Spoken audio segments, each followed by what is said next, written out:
कथा सार्थक हो गई। मैंने अपनी कथा का पुण्य आपकी झोली में डाला है।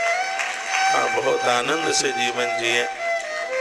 हम कोई बहुत बड़े लोग नहीं हैं, साधारण से इंसान।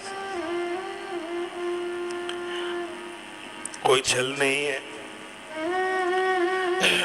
कोई कपट नहीं है और दुनियादारी से कोई किसी भी प्रकार की मांग भी नहीं है। हम अपने आप में पूर्ण तृप्त हैं। कल भी हमारे लिए कुछ हो जाए तो हमें इस बात की भूख नहीं रहेगी कि हम कुछ कर नहीं पाए। परमात्मा ने इतनी बड़ी कृपा की है कि 24 घंटे उसी का स्मरण चलता है। आज मैं इतना भाग्यशाली हूँ। पूरी दुनिया का सर्वेक्षण किया जाए तो मैं भारत की बात नहीं कर रहा, पूरी दुनिया की बात कर रहा हूँ। 6 वर्ष में एक दिन के लिए भी कथा एब्सेंट नहीं हुई। नहीं तो क्या 6 साल में बीमारी नहीं कोई हो जाती, बुखार नहीं हो जाता, तबीयत खराब नहीं हो जाती, कोई काम नहीं लग जाता। लेकिन हमारे सगरे काम महादेव ने अपने हाथ में ले लिए, वो कर रहा है। 6 वर्ष में एक दिन के लिए भी कथा की एब्सेंट नहीं। मैंने स्टेशनों पर बैठ के कथा सुनाई, प्लेटफार्म पर बैठ के कथा सुनाई, एयरपोर्ट पर कथा सुनाई, छत पर कथा सुनाई, पेड़ों के नीचे बैठ करके कथा सुनाई, खेतों में बैठ के गाड़ी रोकर खेतों में कथा सुनाई, चलते चलते गाड़ी में कथा सुनाई। इस कथा के लिए हम इतने सजग और जागरूक रहे कि नियम को टूटने नहीं दिया। और आज हमारी यात्रा 6 वर्ष, 6वां वर्ष। और यह भी सत्य है, मुझे 6 साल से ज़्यादा अन्न छोड़े हुआ है। मैं महाकाल की धरती पर बैठा हूँ, धोखे से भी मेरा ये व्रत टूटा नहीं है। भूल करके भी पेट में अन्न का टुकड़ा नहीं पहुँचा। मैं उन भाग्यशालियों में से एक हूँ। मेरी कथा का 31वां वर्ष चल रहा है। मैं 31 साल में किसी भी कथा में और किसी भी दिन अन्न खाकर मैं व्यासपीठ पर नहीं बैठा। मैंने व्यासपीठ पर बैठ करके जल नहीं पिया। मैंने कलश यात्रा की बग्गी रथ पर बैठ करके एक बूंद पानी जीव के ऊपर नहीं रखा। जो एक वक्ता के जो नियम होते हैं, हर प्रकार से उसको पूरा करने की कोशिश की है। आज हमें जो मिला है परमात्मा के द्वारा और आप सबके जुड़ने से ये सफलता प्राप्त हुई है। मेरे पास और तो कुछ है नहीं देने के लिए। तांत्रिक मैं नहीं हूँ, सटोरी नंबर बताने वाला मैं नहीं हूँ। बस मैं भगवान को प्रार्थना करता हूँ। मैं भाग्यशाली हूँ कि भगवान मेरी प्रार्थना सुन लेता है, भक्तों के काम पूरे हो जाते हैं। इसमें कृपा भगवान की है।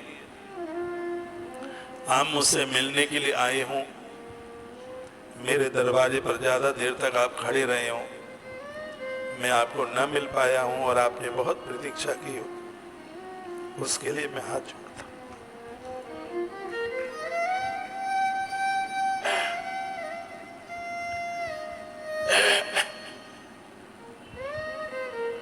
सुबह का समय मेरा थोड़ा ज़्यादा व्यस्तता की तरफ होता है, क्योंकि थोड़ा पूजा पाठ कर लेते हैं तो दिन बहुत शांति से निकल जाता है।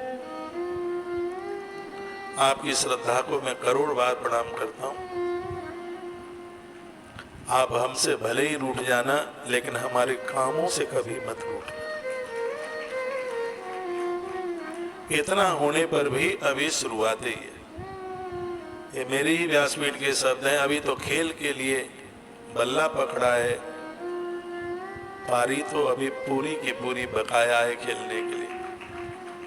अभी तो आरंभ है और अभी तो बहुत कुछ करना है। मेरी आपको कितनी जरूरत है आप जाने, लेकिन हमें आपकी बहुत ज्यादा जरूरत है। आप ही हमारा घर द्वार परिवार है। आप ही हमारे माता पिता की तरह पूज्य और सम्माननीय है। आप ही हमारे लिए भगनी की तरह पूज्य और वंदनीय है। आप ही हमारे लिए बच्चों की तरह लाड और प्यार की तरह आप हैं। आप ही हमारी फैमिली है, परिवार है। हमारा एक परिवार है जिसका नाम है तुलसी गौ सेवा परिवार, और उसी के लिए हम कार्यरत हैं। बुजुर्ग हमेशा पूज्य वंदनीय होता है। माताएं देवताओं की भी पूज्य है, तो मेरी पूज्य क्यों नहीं होगी? मातृशक्ति संपूर्ण ब्रह्मांड की पूज्य है, अवेद्य है उत्तर। और आप सब वंदनीय मातृशक्ति के द्वारा इतना अद्भुत कार्य तुलसी तपोवन गौशाला कर पा रही है। इतने अद्भुत कार्य हो रहे हैं। कैंसर हॉस्पिटल लगभग 300 करोड़ की ज्यादा लागत के द्वारा अस्पताल लोगों के कल्याण के लिए, उनके जीवन को बचाने के लिए कार्य हो रहा है। ये क्या ऐसे ही हो रहा है? इसमें आप सब लोगों का सहयोग है, तब हो रहा है। तुलसी तपोवन गौशाला प्रत्येक दिन 12 लाख रुपया खर्च करती है। कोई फैक्ट्री नहीं है, कोई कमाई का साधन नहीं है। ये कथाओं के माध्यम से आप लोग ही पूरा कर देते हैं। आपकी तो महिमा के लिए मेरे पास शब्द नहीं। इतना सब कुछ आपके द्वारा हो रहा है। जब भी समय मिले आप तुलसी वनाश्रम वृंदावन पधारना।